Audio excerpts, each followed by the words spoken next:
mis hermanos? Dios les bendiga. Buenos días, ¿cómo están? Bien, me alegra. Vamos a orar. Antes que cualquier otra cosa vamos a orar y vamos a poner este tiempo en las manos del Señor. Amén. Padre, te damos gracias en esta mañana. Te damos gracias porque eres bueno. Te damos gracias por tu fidelidad y tu misericordia. Te damos gracias, Señor, porque hoy podemos estar en este lugar reunidos, congregándonos, Señor, como es tu mandato, adorándote, exaltándote, glorificándote, Señor. Gracias por este gran privilegio que tenemos, Señor. Y asimismo, como siempre lo hemos estado haciendo, estamos orando, Señor, por todos aquellos hermanos y hermanas que están en diferentes lugares del mundo, que no pueden tener esta libertad que nosotros tenemos, que seguramente hoy se están reuniendo, pero en algún lugar a escondidas, o poniendo en riesgo su vida, o quizás temerosos que puedan tener algún ataque, porque se les prohíbe tener esa libertad para predicar el Evangelio, para adorarte. Aquellos hombres y mujeres que han dedicado su vida a servirte como misioneros en diferentes lugares del mundo.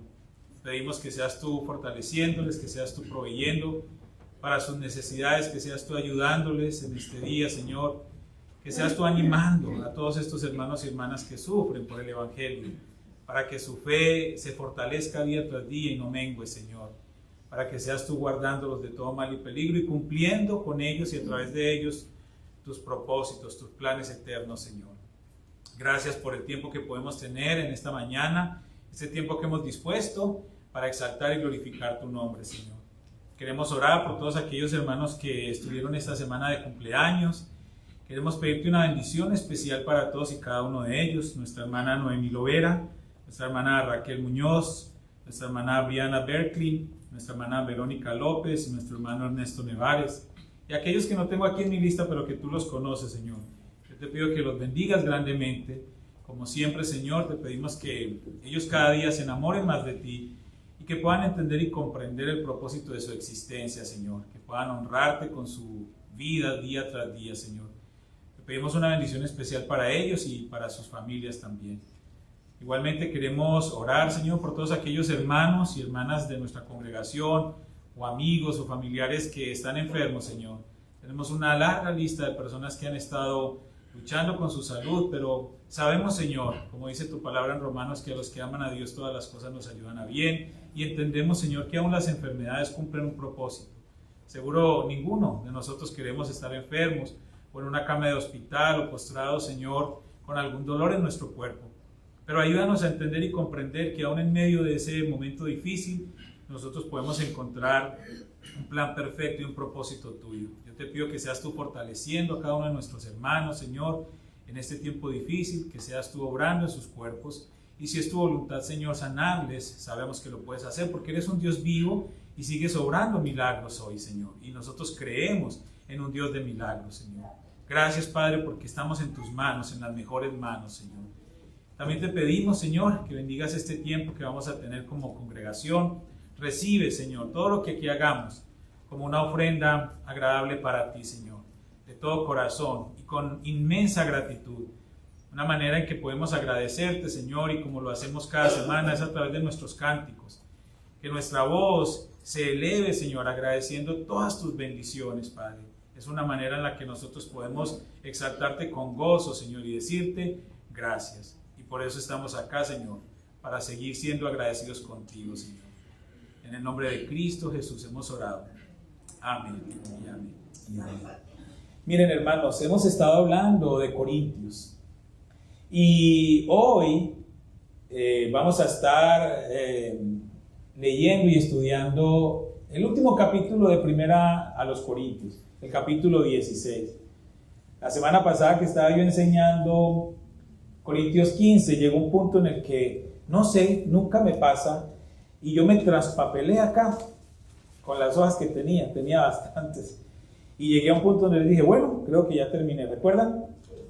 No había terminado, me faltaron unos puntos. Pero dije, bueno, Dios sabe por qué hace todas las cosas. Él quería que hasta ahí fuera y hasta ahí fue.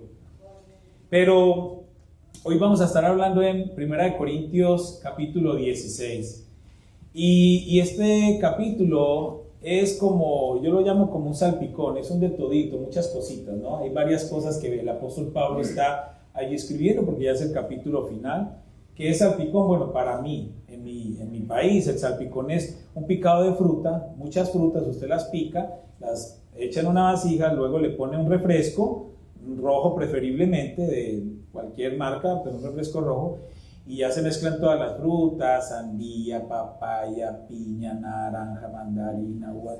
Y ya los veo a muchos aquí babeando, ya muchos empezaron a hacer así, y eso bien frito.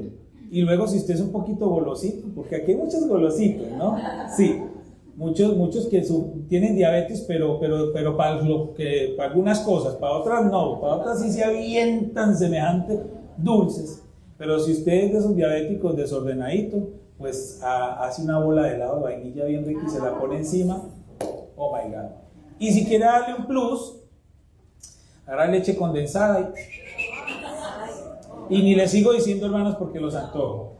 Eso es un salpicón. Es una mezcla de muchas cosas ricas, todas deliciosas. Y eso es lo que el apóstol Pablo hace en 1 Corintios capítulo 16.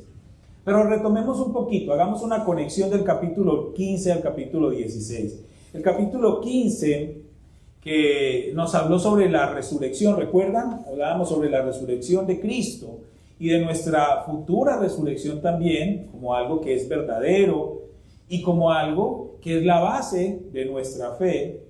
Ese capítulo 15 termina con estos dos versículos, el versículo 57 y 58. Escuchen. Pero gracias a Dios, Él nos da la victoria sobre el pecado y la muerte por medio de nuestro Señor Jesucristo. Así que, hermanos míos amados, estad firmes y constantes, creciendo en la obra del Señor, siempre, sabiendo que vuestro trabajo en el Señor no es en vano. Estos dos versículos son preciosos y podemos llamarlo como una exhortación, pero al mismo tiempo una promesa.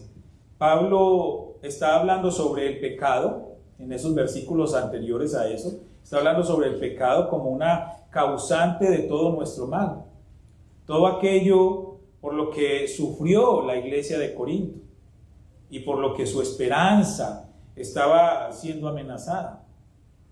Y ese pecado fue borrado por la muerte y resurrección de Cristo. Pero nosotros, hermanos, debemos creerlo, debemos recibirlo y debemos vivir de tal manera como el Señor lo ha prometido. Pero la mejor manera de nosotros comprobar o demostrar que el pecado ya no nos gobierna y por eso estamos seguros de nuestra vida eterna, pues es demostrándolo, es con nuestra manera de vivir. La mejor manera de demostrar o de comprobar que el pecado ya no tiene control sobre nosotros, que el pecado ya no nos gobierna, es demostrándolo. Y ahí, en esos versículos, hay una frase de 3 palabras importantes, que es firmes, constantes y creciendo en la obra del Señor siempre. Yo he titulado esta enseñanza de hoy, una carta de amor, una carta de amor. Entonces dice ahí, firmes, constantes y creciendo en la obra del Señor siempre. Yo creo que cuando el apóstol estaba hablando, pues podríamos decir que cuando él dice que firmes, también está ampliando el rango, es decir, firmes, inamovibles en su fe y en sus convicciones cristianas. Esa es una característica para demostrar que el pecado ya no nos gobierna, cuando nosotros estamos firmes, cuando nosotros no nos movemos de nuestras convicciones cristianas. Por eso es que muchos cristianos en diferentes lugares del mundo, donde la iglesia es perseguida, están entregando su vida, porque ellos están firmes, inamovibles en sus convicciones cristianas. Segundo, constantes. ¿Constantes en qué? En la obediencia a la palabra. Porque obedecer la palabra requiere constancia. El evangelio requiere constancia. El evangelio tiene que ser algo que nosotros estemos viviendo día tras día. Necesita constancia, necesita una perseverancia. De lo contrario, nos quedamos en el camino. Comenzar es fácil. Para muchos es fácil comenzar. Pero permanecer, ser constantes es lo difícil. O si no, que digan los que comienzan el 1 de enero en el gimnasio. En febrero, marzo ya no. Ya esos chilaquiles les pudieron más que es ahorita en el gimnasio. Y lo último que habla, creciendo. ¿Y creciendo qué? Físicamente, no, creciendo espiritualmente. A través de estudiar la palabra, estudiar la Biblia, de orar, de congregarse. No hay otra manera de crecer espiritualmente, hermano. No hay otra manera de crecer espiritualmente. Por más libros que usted se lea de superación o libros de ciencia cristiana o todas esas cosas que salen ahorita. No, hermanos. La única manera de crecer espiritualmente es a través de el estudio de la Biblia, de la oración y de congregarnos. Es la única manera de crecer espiritualmente. Entonces, aquí la pregunta es, ¿estamos firmes, constantes y creciendo? Y con esta pregunta damos paso entonces a lo que el apóstol Pablo nos está presentando en el capítulo 16. Este crecimiento, hermanos, estar firmes, constantes y creciendo, no debe ser, hermanos, muestra de un cristianismo de miércoles y domingos. No puede ser muestra de un cristianismo de miércoles y domingos, hermanos. No debemos ser cristianos así. Si hay alguien que es cristiano de miércoles y domingo, hermano, vuelva atrás mejor. De verdad que sí. Porque si nosotros no estamos comprometidos al 100% con Dios, es más riesgoso que estemos a medias. Porque la Biblia misma dice que Dios a los tibios los vomita de su boca. Dice, o mejor frío o mejor caliente, pero tibio no. Entonces, hermanos, eso debe ser nuestra constante, que sea un evangelio de siempre. Y el Señor también está prometiendo ahí que nuestro trabajo no es en vano. Nada de lo que nosotros hagamos es en vano. ¿Por qué? Porque ya nosotros hemos recibido la recompensa y por adelantado. Nosotros hemos recibido el pago por adelantado. Ese pago es la garantía de la vida eterna. Entonces, teniendo esto muy claro, el apóstol prosigue con su discurso final a esta primera carta a los Corintios y lo hace ahí en el capítulo 16. Ahora, recordemos algo importante. La iglesia de Corinto es una iglesia muy especial. Creo que los que hemos seguido este estudio desde el primer capítulo nos hemos dado cuenta que la iglesia de Corinto es una iglesia muy especial. Esta iglesia pues ha tenido muchos problemas internos y externos. Y el apóstol Pablo ha estado sufriendo mucho por esta iglesia de Corinto.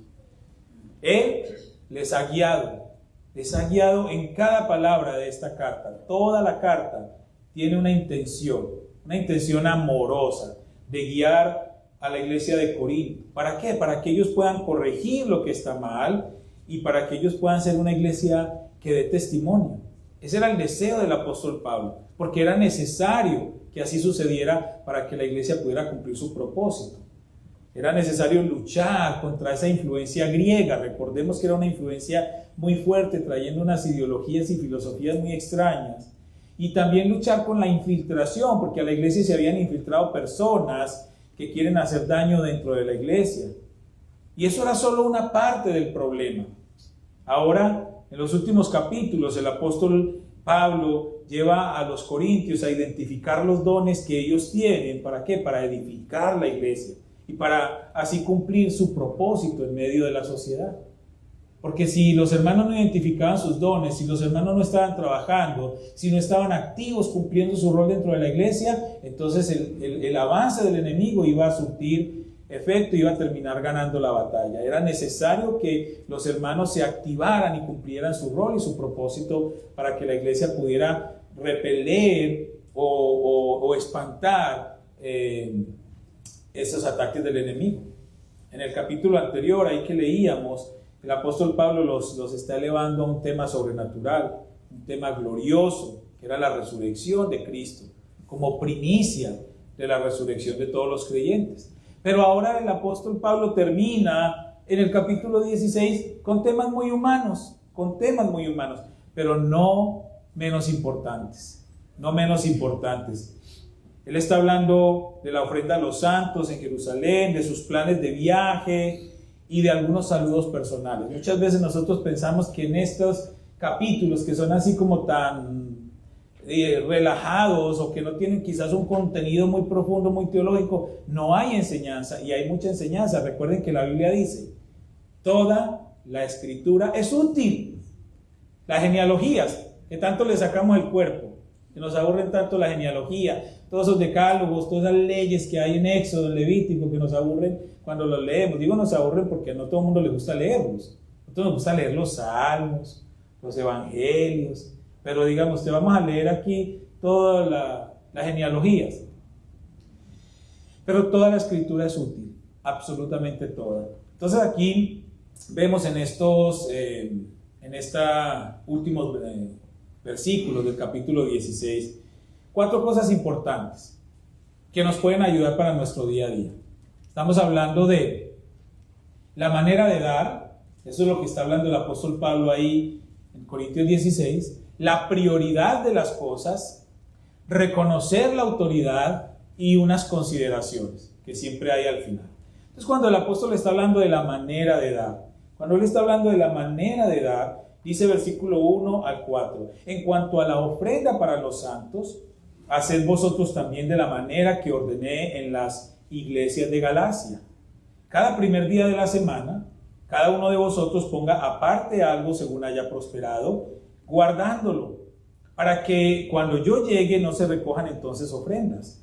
Y cuando haya llegado, a quienes hubiereis designado por carta, a estos enviaré, para que lleven vuestro donativo a Jerusalén. Y si fuere propio que yo también vaya, irán conmigo.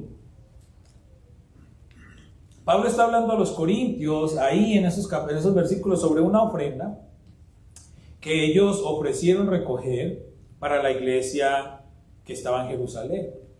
Esa iglesia estaba pasando por un tiempo difícil, porque ellos pasaron por una hambruna, y esto de alguna manera afectó también a la iglesia. Entonces el apóstol Pablo se toma la tarea de levantar una ofrenda voluntaria para apoyar a los hermanos en Jerusalén. Y el apóstol Pablo está dictando en esos versículos una manera de dar ordenadamente y transparentemente para la iglesia. Y este procedimiento estaba totalmente fundamentado, cimentado en el amor. Y vamos a entender por qué. Él les está recomendando que vayan juntando cada semana, según cada uno pueda. Y así entonces cuando él llegue ya no van a estar apurados de tener que juntarlo todo de una vez. Ellos habían ofrecido una ofrenda. Entonces les dijo, pues cada semana ustedes van apartando algo y así cuando yo vaya pues no están afanados de recoger todo. Ahora recordemos que esta ofrenda la quisieron dar los corintios, era una ofrenda voluntaria. Pablo nunca les exigió nada. Él solamente había manifestado su deseo de regresar a Jerusalén, de llevar alguna bendición para los hermanos que estaban allí. La iglesia de Corinto era una iglesia compuesta en su mayoría, y escuchen esto porque aquí hay algo interesante, era en su mayoría compuesta por gentiles, no judíos, la iglesia de Corinto. Pero la iglesia que estaba en Jerusalén estaba compuesta por judíos que habían creído en Jesús. ¿Por qué es importante entender esto? ¿Por qué? Porque de alguna manera siempre existió una rivalidad entre ambas culturas, entre los judíos y los gentiles. Aunque fueran creyentes, siempre había alguna rivalidad entre ellos. ¿Por qué? Porque la fuerza de las tradiciones que aún imperaba o tenía poder sobre los judíos, pues los llevaba a desconocer la obra que el Señor estaba haciendo en medio del pueblo gentil. Y algunos judíos batallaban con esa situación.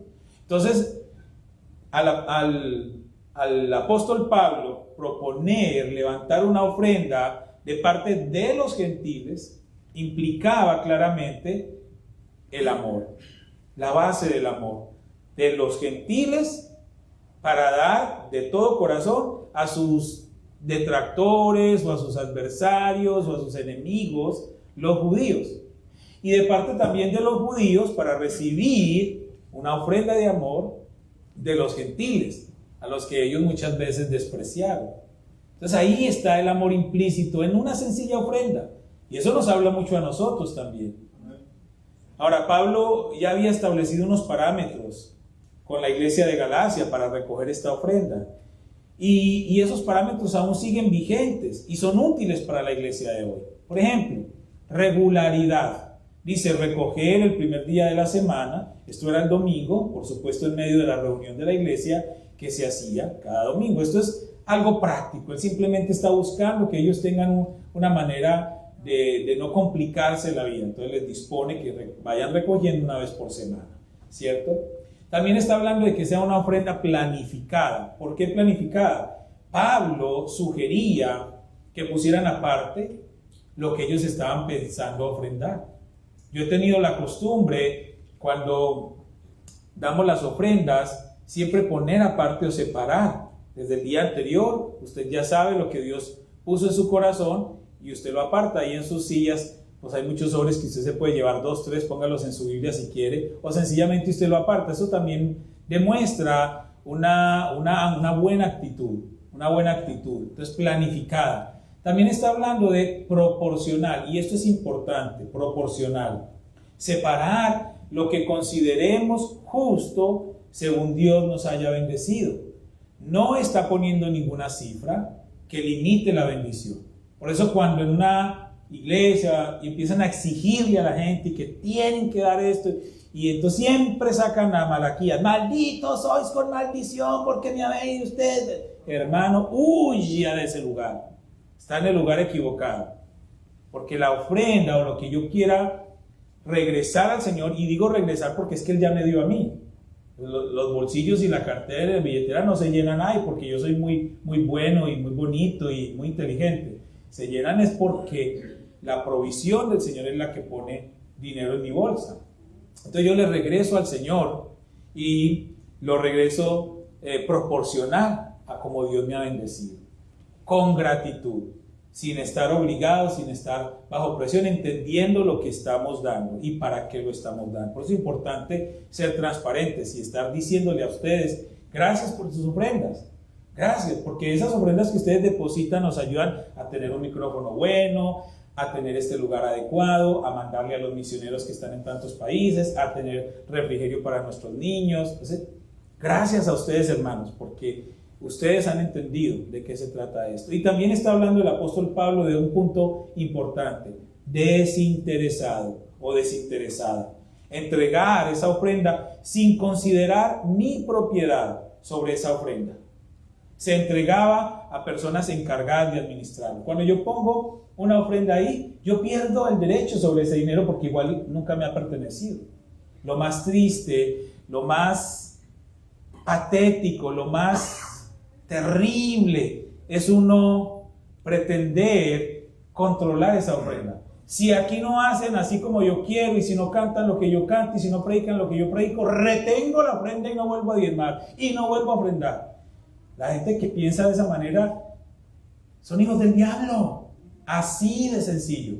Porque es que ese dinero no les pertenece y están actuando con una actitud anticristiana. Yo doy en respuesta y en gratitud a lo que ya he recibido de parte de Dios, y no tengo eso para manipular. No, pues entonces yo manipulo. No. Va de retro Satanás. Miren, Pablo se asegura que los hermanos de Corinto y de todos los alrededores de Corinto que vayan a enviar la ofrenda, también envíen con él algunos hermanos. O si él no puede viajar con ellos, él les va a dar una carta de recomendación para que sean recibidos en Jerusalén. Esto, por supuesto, habla de la integridad del apóstol Pablo y del deseo de hacer todo en orden y transparente.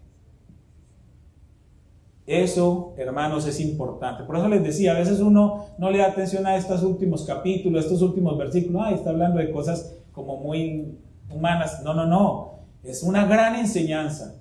Una congregación saludable y un ministerio saludable es cuando yo no tengo nada que ocultar, y mucho menos con las finanzas. Yo le doy gracias a Dios que yo aquí no toco nada. A mí me dan mi salario, el salario que ustedes me pagan, que el Señor los pone a ustedes para que a través de sus ofrendas y diezmos me den un salario. Yo pago mi casa, pago mi comida, atiendo mis necesidades, y le doy gracias a Dios por ustedes, porque ustedes me brindan esa oportunidad, y ya no tengo que ver nada. Hay administradores, hay contadores que administran todas esas finanzas para que siempre haya transparencia. Eso habla de una iglesia saludable, y eso es lo que Pablo está hablando aquí también.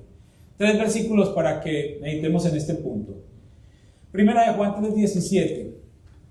Pero el que tiene bienes de este mundo y ve a su hermano tener necesidad y cierra contra él su corazón, ¿cómo mora el amor de Dios en él? Otro versículo, dije 3, pero eran 2.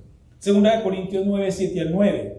Cada uno dé como propuso en su corazón, no con tristeza ni por necesidad, porque Dios ama al dador alegre. Lo que les digo, todo lo que usted quiera ofrendar, no esté dando, pero es que ese carro que el pastor trae, ¿será que sí?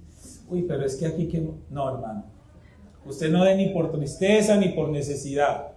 No, es que a mí me dijeron que si yo daba 10, el Señor me daba 100, entonces voy a dar 100 para que me dé 1000. No, tampoco esos trueques. Con el Señor no se hace nada de eso. Nada de eso.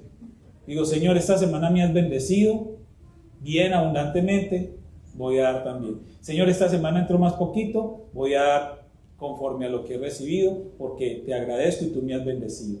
Así es como es, hermanos. Así es, claritito. Entonces, lo primero, esta parte de la ofrenda. Segundo, la prioridad de las cosas. Prioridad de las cosas. Del 5 al 9.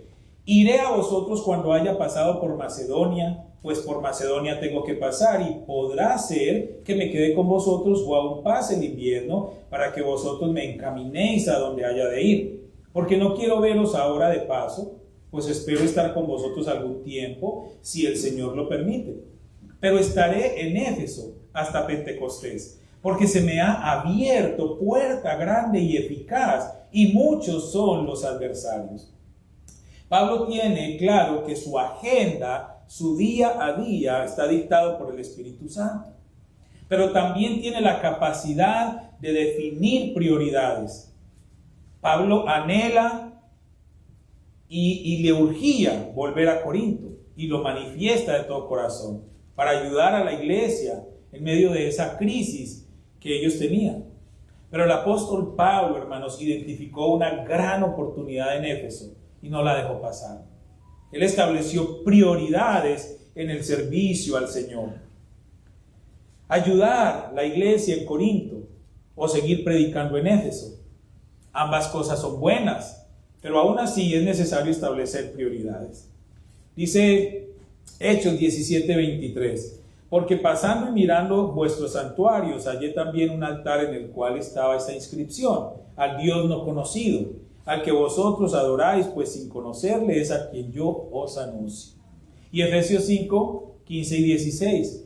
Mirad pues con diligencia cómo andéis, no como necios, sino como sabios, aprovechando bien el tiempo, porque los días son malos.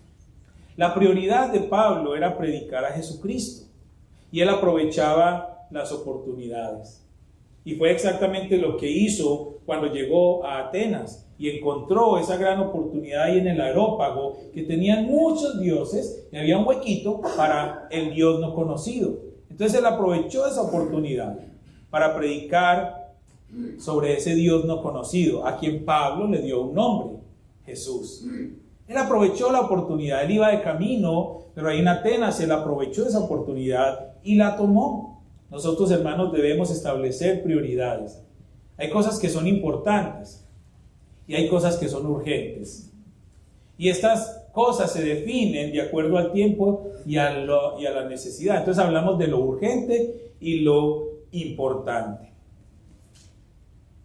Una cosa urgente es como su nombre lo dice, que urge, que no da espera, que se debe hacer inmediatamente. Y una cosa importante es lo que no podemos dejar de hacer, no podemos olvidar, pero lo podemos hacer después de lo urgente, porque hay que establecer prioridades. Entonces les pongo un ejemplo. A los papás nos pasa, a las familias donde tenemos niños. Tenemos una visita.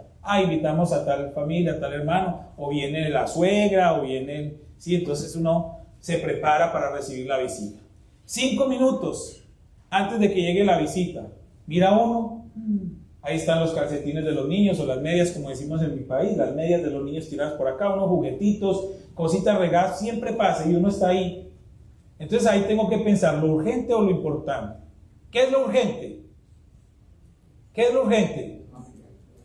Ya en 5 minutos llega la visita. ¿Qué es lo urgente?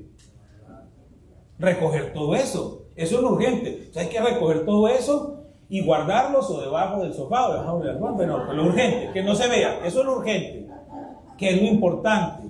Llamar a mis niños y decirles, miren, uno no puede ser tan desordenado, cada cosa en su lugar, todo tiene su lugar, ustedes tienen que recoger todo lo que... Eso es lo importante. Pero en ese momento yo no me puedo ponerles a dar ese discurso. Yo tengo que recoger, después les doy el discurso. Eso es la diferencia entre lo urgente y lo importante. Entonces tenemos que establecer prioridades, qué es lo urgente y qué es lo importante. Y asimismo es nuestra vida cristiana. Hay cosas que son importantes, como capacitarnos, como leer un buen libro que nos edifique, compartir con familia, compartir con los amigos, ver los deportes, ayudar a nuestros semejantes, salir de paseo. Eso es bueno, eso es importante. Pero tenemos que establecer prioridades. ¿Qué es lo urgente? Lo urgente es orar. Lo urgente es estudiar la Biblia. Lo urgente es congregarnos. Lo urgente es predicar el Evangelio. Todo lo debemos hacer. Todas esas cosas las debemos hacer. Pero es necesario establecer prioridades. Y más cuando vemos que el Señor está más cerca. Lo último, reconocer la autoridad. Bueno, lo antepenúltimo, reconocer la autoridad. Versículo 10 en adelante. Esto lo voy a leer en la Nueva Traducción Viviente. Dice, cuando llegue Timoteo, no lo intimide. Ya saben, Timoteo, el discípulo de Pablo, ¿no? Entonces dice, cuando llegue Timoteo, no lo intimide. Él hace la obra del Señor igual que yo. No permitan que nadie lo trate con desprecio. Despídanlo con su bendición cuando regrese para estar conmigo. Espero que venga junto con los demás creyentes. Ahora, en cuanto a nuestro hermano Apolos, yo le rogué que fuera a visitarlos en compañía de los otros creyentes, pero él no estaba dispuesto a ir por el momento. Los verá después, cuando tenga la oportunidad. Estén alertas, permanezcan firmes en la fe, sean valientes, sean fuertes y hagan todo con amor. Ustedes ya saben que Estéfanas y los de su casa fueron los primeros frutos de la cosecha de creyentes en Grecia. Y ellos tienen su vida puesta al servicio del pueblo de Dios. Les rogamos, amados hermanos, que se sometan a ellos y a otros como ellos, que sirven con tanta devoción. Estoy muy contento de que Estéfanas, Fortunato y Acaico hayan llegado. Ellos me han dado la ayuda que ustedes no pudieron darme al no estar aquí. Ellos también han sido de mucho aliento para mí, como lo fueron para ustedes. Muéstrenles agradecimiento a todos los que sirven así de bien. Las iglesias de acá, en la provincia de Asia, les mandan saludos en el Señor, igual que Aquila y Priscila, y todos los demás que se congregan en la casa de ellos para las reuniones de la iglesia. Todos los hermanos de aquí les envían saludos. Salúdense unos a otros con un beso santo.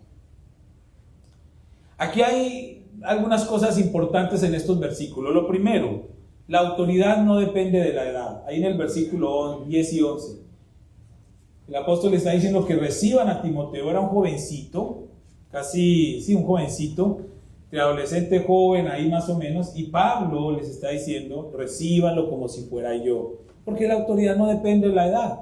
A veces nosotros menospreciamos autoridad cuando es alguien más joven que yo.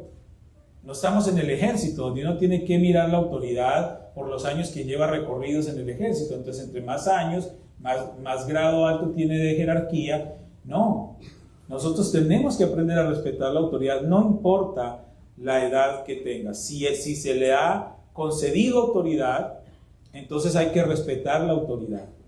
Así de sencillo. Versículos 12 y 13. Es fácil juzgar la autoridad y descuidar mi responsabilidad. Ahí en el versículo 12 dice, ahora, en cuanto a nuestro hermano Apolo, yo le rogué que fuera a visitarlos en compañía de los otros creyentes. Pero él no estaba dispuesto a ir por el momento, los verá después cuando tenga la oportunidad. Y luego dice, estén alertas, permanezcan firmes en la fe, sean valientes y sean fuertes. Nosotros tenemos que tener una actitud de misericordia con la autoridad también. Y no debemos juzgar la autoridad, porque es muy fácil cuando uno está sentado, cuando usted está, como dicen ahí, mirando los toros desde la barrera, ¿no? Usted está ahí en la plaza de toros mirando y el torero está haciendo sus maniobras, lo que él sabe, y uno ahí, lo hubiera hecho por acá, lo hubiera hecho por acá. O cuando está mirando un partido de fútbol, no, ese técnico hubiera metido a tal, ese jugador, ¿por qué se fue tan allá? ¿Por qué no le agarró la bola por acá? ¿Por qué no la tiró por acá? O cuando estamos en la iglesia, el pastor se hubiera vestido de esta manera, más bien el pastor hubiera hecho esto y lo otro. ¿Por qué el pastor no hace lo otro? Hermano, qué bueno que nos pudiéramos poner en los zapatos del pastor. Yo vi una vez una obra de teatro que decía, pónganse los zapatos del pastor. Estos son 11:30. Tengo pie grande. Ponerse en los zapatos del pastor. Porque es que decir desde ahí, usted hubiera hecho esto, usted hubiera hecho mejor esto, ¿por qué no hace esto? ¿Por qué no hace esto? Ninguno de los que están sentados está toda la semana al lado mío, viendo qué hacemos y qué no hacemos. Claro que seguramente me faltarán muchas cosas por hacer, porque siempre es un proceso de aprendizaje. Pero hermanos, no nos pongamos en esa tarea. Porque si usted no está dispuesto a asumir un sacrificio como el que hemos asumido los que decidimos servir al Señor, entonces es mejor, en vez de juzgar, orar. Si hay algo que uno no está de acuerdo, vamos a orar por el pastor y vamos a hablar con el pastor y vamos a orar por él, para que el Señor le revele esto que no está haciendo bien o esto que debería hacer y cómo le puedo yo ayudar. La capacidad de someternos es el amor, en el versículo 14, y hagan todo con amor.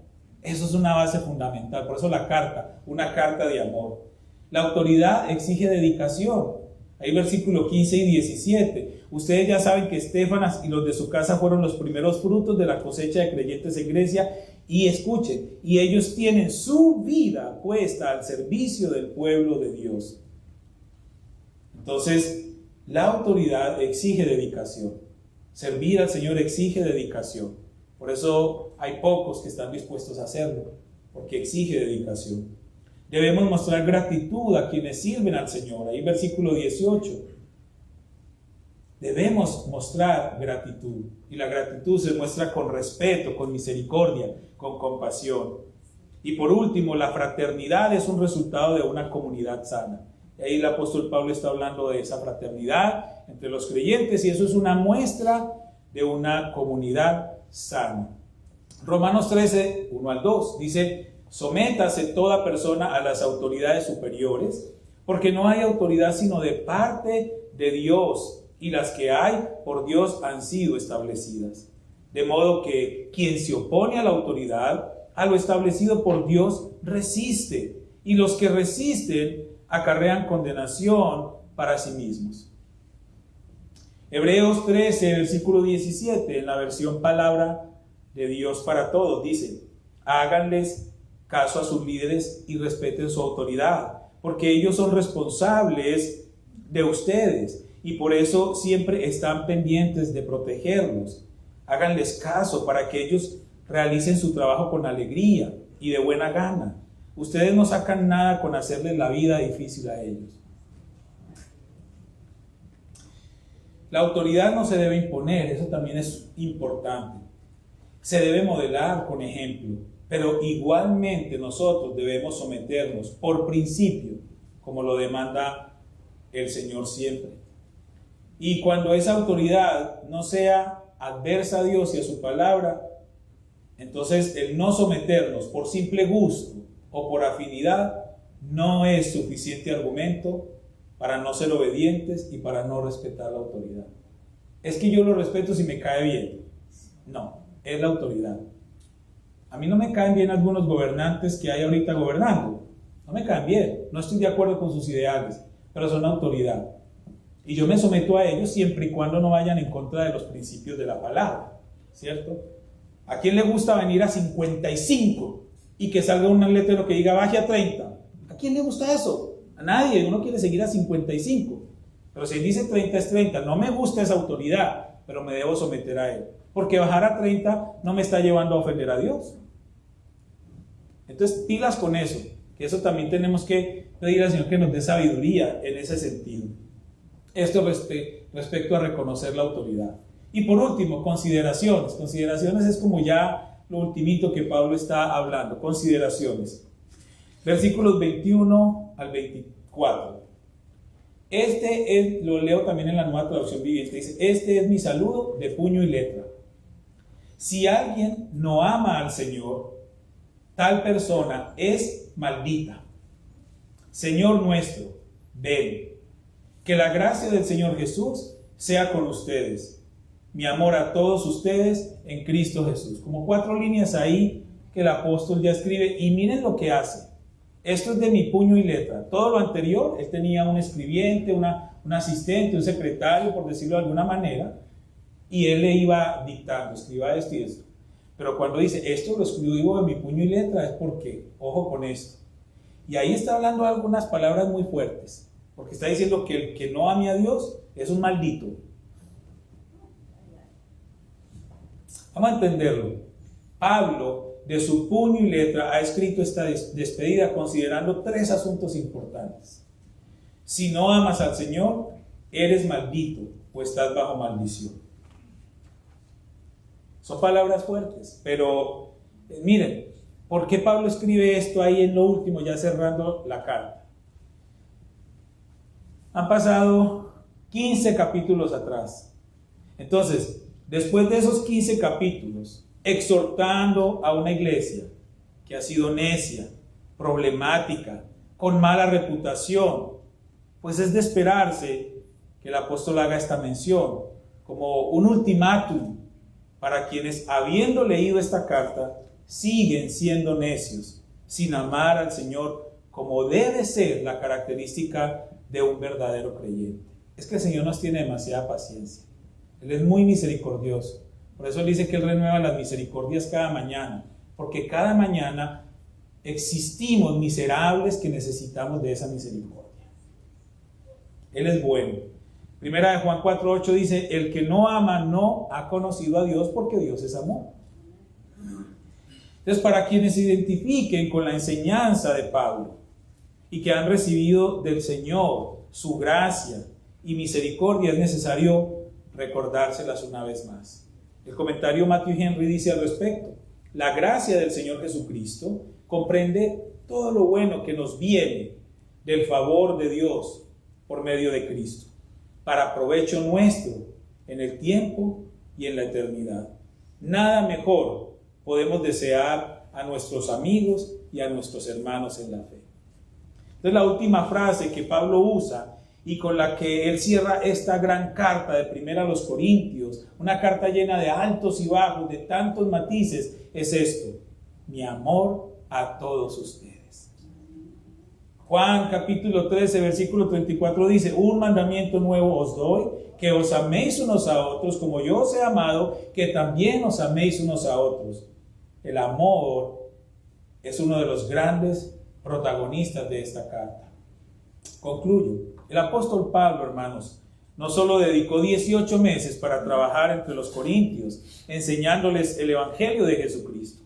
Pablo ha cargado con esta iglesia de manera particular, y a través de 2 cartas, primera y segunda de Corintios, y una probable tercera carta que está perdida, él les sigue instruyendo, animando, exhortando, para que ellos puedan ser verdaderos creyentes, para que ellos puedan mostrar a Cristo. Son, hermanos, 16 capítulos llenos de doctrina, de misericordia, de amor, de perdón, de ánimo, de gracia, para con la iglesia de Corinto y para nosotros hoy también. Una carta de exhortación muy fuerte, pero una carta profunda en el amor, que busca realmente lo mejor para la iglesia, y que nosotros veremos en 2 de Corintios los resultados de esta carta. Las experiencias de la iglesia de Corinto nos animan a seguir confiando en Dios y buscando, hermanos, cada día serle fiel, disfrutar sus misericordias y vivir para honrarle a través de la administración de nuestros dones, buscando la edificación de la iglesia de Cristo en amor siempre. Todas vuestras cosas sean hechas con amor. Vamos a compartir la Santa Cena. Voy a pedirle a los hermanos que rápidamente nos ayuden a entregar los elementos. Lo que nosotros vamos a hacer es algo simbólico. Usted no se preocupe de si al masticar ese pedazo de pan está masticando a Cristo. No, no, no. Él ya fue molido por nuestros pecados, por nuestras rebeliones. Eso es harina con agua.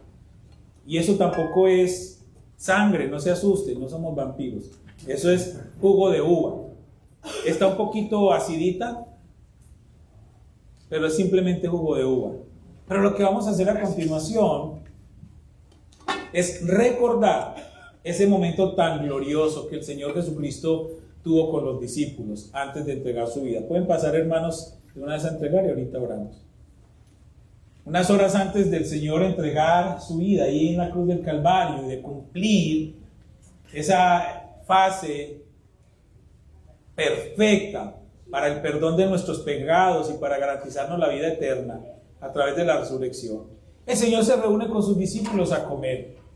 Nosotros a veces vemos ese momento como algo muy cortito, donde solamente comieron. No, ahí surgieron muchos capítulos completos de los evangelios, porque el Señor tuvo una larga conversación con ellos. Y en ese momento en que ellos estaban reunidos compartiendo la Pascua, porque era la fiesta de Pascua, estaban compartiendo la Pascua, el Señor está hablando con ellos y de alguna manera los está preparando. Él, como era un buen maestro, y es un buen maestro, el mejor maestro de todos, pues, ¿qué tenía a su disposición para darles este gran mensaje? Ese pan y ese jugo de la vid. Y Él entonces está hablando con ellos y les dice que cuando ellos coman el pan, es como cuando el cuerpo del Señor va a ser maltratado, va a ser humillado en la cruz del Calvario. Ese pan significaba o simbolizaba el cuerpo de Cristo que iba a ser allí molido por nuestros pecados. Ya tengo aquí, hermano, gracias. Molido por nuestros pecados y nuestras transgresiones. Y luego el Señor les dice, ahora tomen el jugo. Y cuando ellos toman el jugo, Él les dice, ese jugo de la vid representa mi sangre. Esa sangre que es derramada para limpiar el pecado. Y tiene todo sentido, porque cuando nosotros comemos el pan, nuestra boca queda con los residuos del pan. Y cuando pasamos el jugo, pues nuestra boca es limpia. El Señor, en todo lo que enseñaba, era intencional y utilizaba todos los recursos a su alcance. ¿Y para qué? Para decirles dos cosas. Primero, yo les garantizo a ustedes el perdón de los pecados. Y lo que va a suceder en unas horas va a ser muy doloroso para Él, porque se iba a separar del Padre para llevar los pecados de toda la humanidad. Pero también va a ser muy glorioso, porque iba a resucitar para sellar y darnos la garantía de una vida eterna. Entonces Él está diciendo, cada vez que ustedes hagan esto, lo van a hacer recordando ese sacrificio en la cruz y el por qué fui a la cruz, para perdonar los pecados. Y luego esa resurrección, para garantizarles la vida eterna. Vamos a comer del pan. Padre, te damos gracias por este pan, Señor. Este elemento tan sencillo, pero tan simbólico. Simboliza ese cuerpo de nuestro Señor Jesucristo que fue maltratado injustamente en la cruz del Calvario, pero Él decidió ir a la cruz por amor a nosotros, para Él pagar por nuestros pecados, para Él ser ese sacrificio perfecto y así entonces satisfacer ese sacrificio ante el Padre. Y Él lo hizo por amor a nosotros. Por eso te damos gracias, Señor, y si comemos este pan, lo comemos recordando ese sacrificio en la cruz del Calvario. Comamos del pan.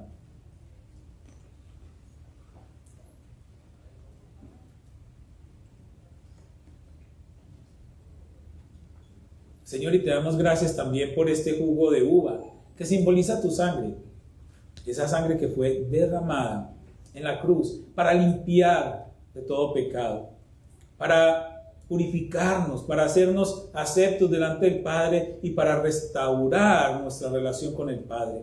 Gracias porque esta sangre cumplió su propósito. Señor, y te pedimos que nuestra manera de vivir, que nuestra manera de pensar, que nuestra manera de hablar, nuestra manera de comportarnos no ofenda ese sacrificio. que nosotros podamos vivir honrando esa sangre que fue derramada en la cruz del Calvario para limpiarnos de todo pecado. Tomemos la copa. Padre, te damos gracias por tu Hijo Jesucristo. Gracias porque es el acto de amor más grande que haya existido en la historia de la humanidad. Porque de tal manera amó Dios al mundo, que ha dado a su Hijo unigénito para que todo aquel que en Él cree no se pierda, mas tenga vida eterna.